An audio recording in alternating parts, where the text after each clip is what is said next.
The moment I've never had like really anybody that close to me get traded. I was actually upstairs in the building and somebody told me, and then they're like, "Hey, he's downstairs in the sauna if you want to like, say anything." And I'm like, "Of course." So I came down. He was actually sitting right here on this corner, and I just saw him and just like I already like felt it in my heart and just kind of like like not broke down, but we start talking. We both shed a few tears. It's been a long journey for both of us.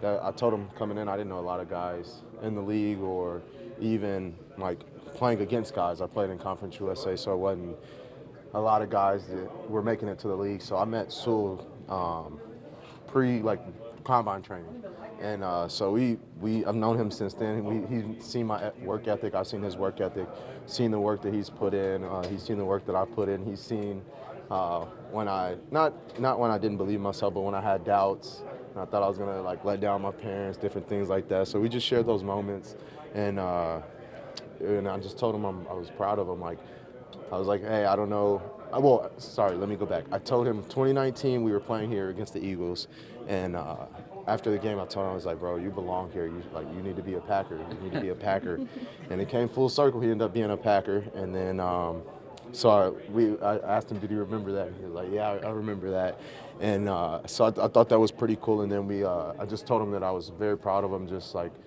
how I was like I don't know what was going on before, like you moving teams not wanting you, whatever it may be. I was like, but when you got here, you handled your business like a true pro, like made a name, like you already had a name, but you really made a name for yourself. Like just proud of how you handled yourself, became a true leader here. And when you got somebody who on the other side of the ball knows the exact like mirror of you, who like believes in the same things, same work ethic, know what you're gonna get out of them.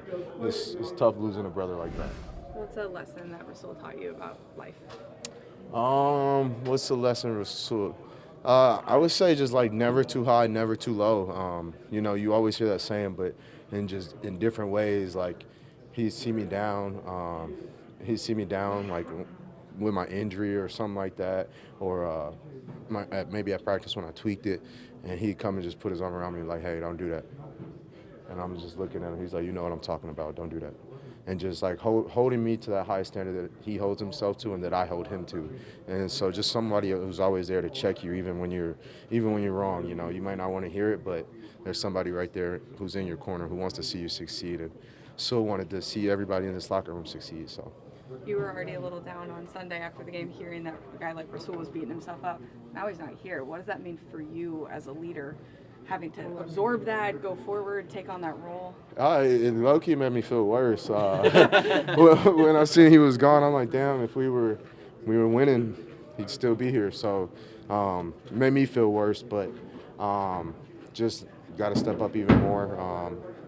On that side of the ball, need somebody to step up as a leader when you're losing such a huge leader like that on that side of the ball, who everybody respects when he stands up. Everybody's bright-eyed, listen to what he has to say, because when he speaks, he demands respect, and he's earned that. Aaron, you also said after Sunday you almost need to see more accountability for the details in practice this week. Have you seen that? How does that sort of manifest? I've definitely seen that. Jumping off sides, dudes are being held accountable. Making mistakes, guys are being held accountable. And practice is just felt a lot cleaner, a lot more crisp. And I felt like the energy was there. It felt how it's supposed to feel. Like it's sorry, no, go ahead. No, it felt how it's supposed to feel. As a running back, have you ever been put in a no contact jersey? No, I've never. Maybe once in college. I think my coach put me in a non-contact jersey, but Coach LaFleur and Goody are messing with me like, hey, we're gonna turn it pink. So I was like, that'd be fire. I wouldn't mind being match the sombrero. That's exactly what I thought of. And then it's a one-on-one. Nobody else here has it. So. Coach Sermon said you didn't even need it yesterday. No, I felt like I didn't need it. They respected me. They let me run. They let me work. They didn't really pull any. They didn't pull me like really like that. I guess that's the biggest thing, when you're running the ball or you're running a route with somebody pulling you. So they just let me work, and so I felt like I didn't need it. And when Coach Sermons told me that they were going to put me, I was like, is this just a one-day thing? And he told me yes, so I came out today. Coach LaFleur said, hey, you're still in a red jersey, and I'm like, I put on what was in my lockers.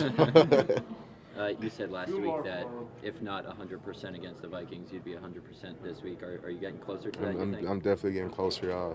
It gave me some confidence these past 2 days. Just getting out there, feel like I'm really like hitting that burst back, that final, like that little oomph. So it feels good, when you're like myself again. So What would a win this week mean for the Packers? mean everything. What we need, get everything rolling, things going in our favor. I feel like it do a lot for our confidence in this locker room, and like I said, it'll get guys going, showing like, hey, we can do this.